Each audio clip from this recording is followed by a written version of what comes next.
तृतीय पाठ डिजि भारतम अर्थात डिजिटल भारत। पाठ परिचय। प्रस्तुत पाठ डिजिटल इंडिया के मूल भाव को लेकर लिखा गया निबंधात्मक पाठ है। इसमें वैज्ञानिक प्रगति के उन आयामों को छुआ गया है जिनमें हम एक क्लिक द्वारा बहुत कुछ कर सकते हैं। आज इंटरनेट ने हमारे जीवन को कितना सरल बना दिया है। हम भौगोलिक दृष्टि से एक दूसरे के अत्यंत निकट आ गए हैं। इसके द्वारा जीवन के प्रत्येक क्रियाकलाप सुविधाजनक हो गए हैं। ऐसे ही भावों को यहाँ सरल संस्कृत में व्यक्त किया गया है। आज पूरे संसार में डिजिटल इंडिया की चर्चा सुनी जाती है। इस शब्द का क्या भाव है? यह मन में जानने की इच्छा उत्पन्न होती है। समय के बदलने के साथ ही मानव की आवश्यकता भी बदल जाती है। प्राचीन काल में ज्ञान का आदान प्रदान मौखिक था और विद्या श्रुत परंपरा एक कान से सुन दूसरे कान तक मौखिक रूप से सुनना के द्वारा ग्रहण की जाती थी। बाद में ताल पत्रों के ऊपर और भोजपत्रों के ऊपर लेखन कार्य आरंभ हुआ। परिवर्तन के समय में कागज और कलम के आविष्कार से सभी मनोभावों का कागज के ऊपर लिखना आरंभ हो गया। टंकन अथवा टाइपिंग मशीन के आविष्कार से तो लिखित सामग्री मुद्रित होने पर बहुत समय तक के लिए सुरक्षित हो गई।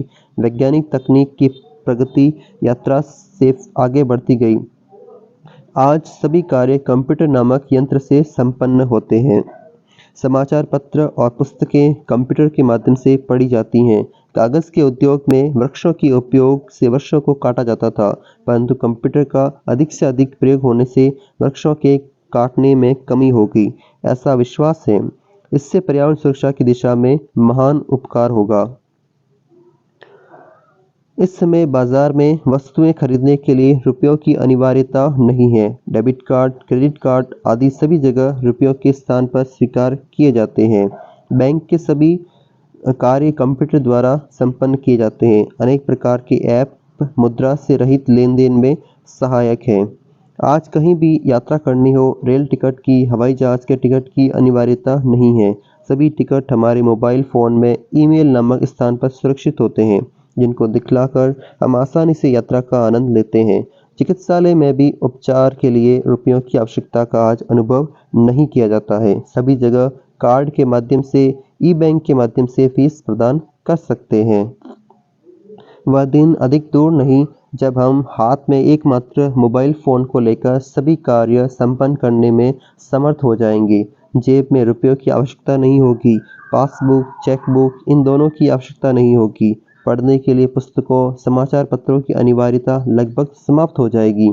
लिखने के लिए अभ्यास पुस्तिका अथवा कागज की अथवा नवीन ज्ञान को खोजने के लिए शब्दकोश की भी आवश्यकता नहीं होगी। अपरिचित मार्ग को जानने के लिए मार्गदर्शक मानचित्र की आवश्यकता का अनुभव भी नहीं होगा। यह सब एक ही यंत्र मोबाइल फोन से कर सकते हैं।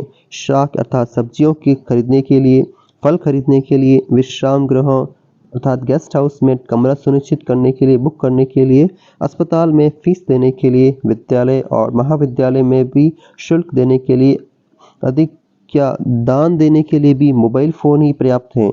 डिजिटल भारत में इस दिशा में हम भारतीय तीव्र गति से आगे बढ़ रहे हैं।